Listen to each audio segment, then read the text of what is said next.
Hello, friends, and welcome into the Cowboys Report. I am your host, Tom Downey. On today's video, we're taking a look at some potential Cowboys trade candidates, i.e. players who they could move on from.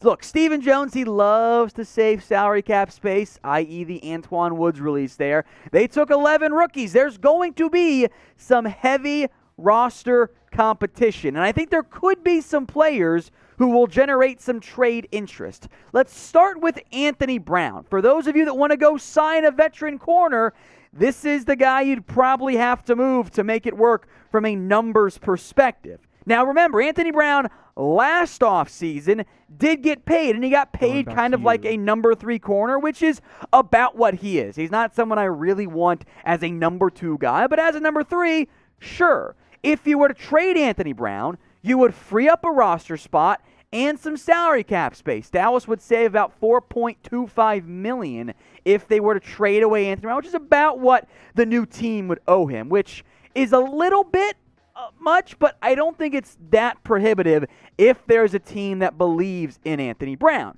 The problem is he's not coming off of his best year. Now, in general, most of the Cowboys defense is not coming off of their best year outside of like literally 1 or 2 guys. The interceptions, quality. Touchdowns allowed, not bad. The yards, a little bit higher than what you want, and the completion percentage certainly is high. I do think at times Anthony Brown gets blamed for a lot of things that really aren't all his fault. If you make him CB3 or CB4, oh, then you're fine. Now, you're also paying a bit of a premium for that guy, but at times last year, it seemed like Anthony Brown had to be cornerback too, and that's not what you want. So if you want to go sign a Richard Sherman, a Steven Nelson, you want to trade for a big-name corner, Anthony Brown is the type of guy you've got to move in a trade. I think the trade is a bit unlikely, but he is one of the bigger names that I think could be dealt for Dallas. So get your votes in for me in the comment section, this being the pinned comment, by the way. Name a player, you can be a hater if you want, it's all good, that you want to trade away. Get your votes in for me right now in the comments section. Let's go to another defensive player here, Leighton Vander Esch. Now remember, the Cowboys have declined LVE's 5th-year option, and 5th-year option declined guys do often end up getting dealt. And the Cowboys, much like at cornerback, are in a bit of a pickle here, where they've got several guys on the roster who are going to make this team, barring a trade like for Leighton Vander Esch here, but they can't all play at once. Trading LVE would save about $2.09 million. That's not that expensive. A new team would pay him that as well. That's very doable, and it also frees up playing time. The problem is, well, twofold. A, Leighton Vander Esch has some medical stuff. The injuries have been a problem in recent years, and he also hasn't played as well as he did in 2018.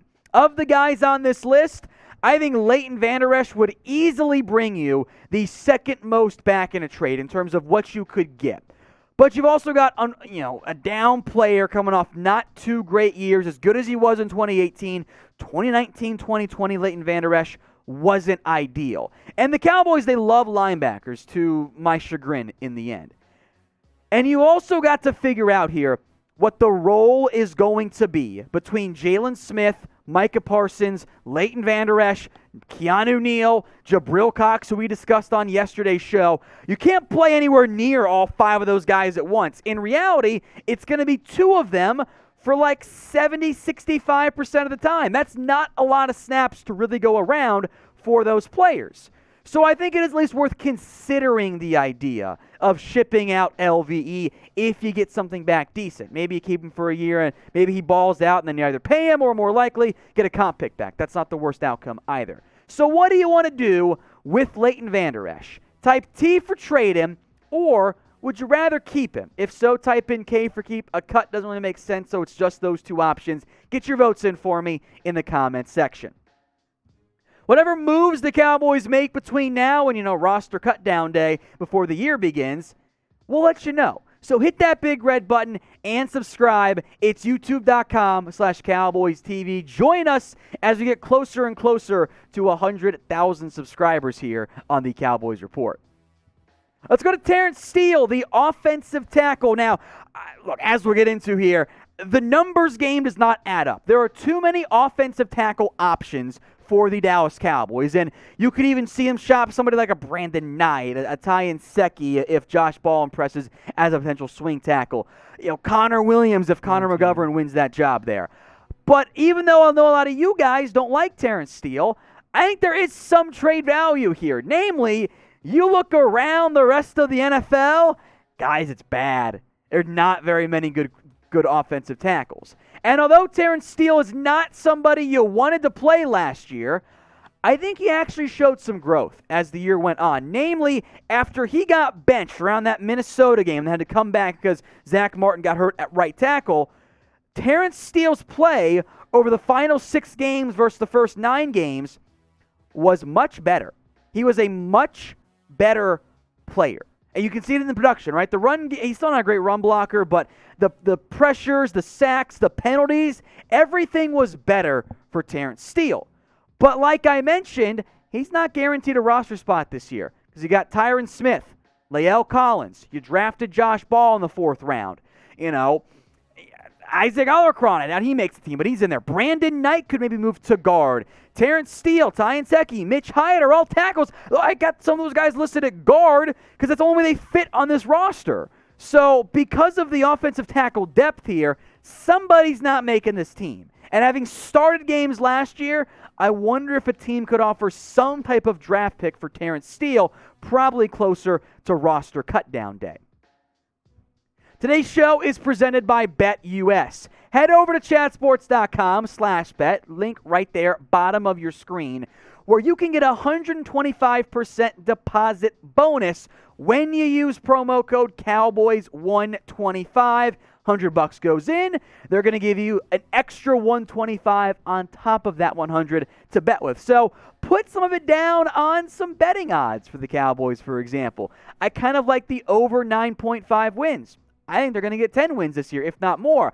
I think they're going to win the NFC East. So if you agree with me, don't burn all your money at once, but put down some of it and place some bets on NBA games and baseball, all that good stuff, and have more fun watching sporting events this year. So head over to BetUS. It's chatsports.com/bet. Don't forget that promo code Cowboys125.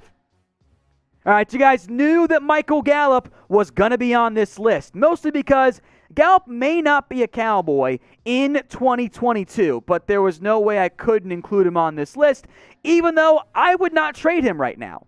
Michael Gallup is still a very good, number 2 or number 3 receiver if you love CeeDee Lamb like I do here. There's no reason to just give him away right now. That's not really a move that makes sense for the Cowboys because worst case, they get an entire year out of Michael Gallup, who will probably once again approach 1,000 yards receiving in 2021. And if you let him leave, oh no, it's just a comp pick that you end up losing. Is keeping Gallup and Cooper and CeeDee Lamb in the cards long term? Maybe, maybe not. But he's a good football player. As we saw in 2020, yeah, there have been some moments of drops, but mostly in a vertical threat role on offense, which will be maximized much more with a healthy offensive line and Dak Prescott than it was last year with Andy Dalton and a banged-up offensive line. Gallup's really good. Whether he's wide receiver 2 or wide receiver 3, maybe it's 2A, 2B, maybe we'll list it that way going forward. Doesn't really matter. Michael Gallup's a good football player. And yes, they drafted Simi Fehoko in round 5, I believe. By the way, day 3. He's probably more of a developmental piece, who I like, by the way. So you don't need to give away Michael Gallup, especially because I don't think he would fetch the value that many of you think Michael Gallup is worth. I think the best case you end up getting is a round 3 pick. It's probably more likely you get a 4th rounder. So get your votes in for me. What draft pick do you believe Michael Gallup is worth? Get your votes in for me right now in the comments section. I'm going to kind of sort of speak this one into existence here. Darius Armstrong. Again, there is a numbers game going on at the defensive end spot, and maybe you can convince a team to think that Darius Armstrong is worth a draft pick. I think in the end, as we'll do a future video on, Darius Armstrong probably more of a cut candidate than a trade candidate for the Dallas Cowboys. There is special teams value. The problem is Darius Armstrong brings me nothing in the pass rush department. The pressure rate, it's not very good. The sacks, literally non-existent this past year.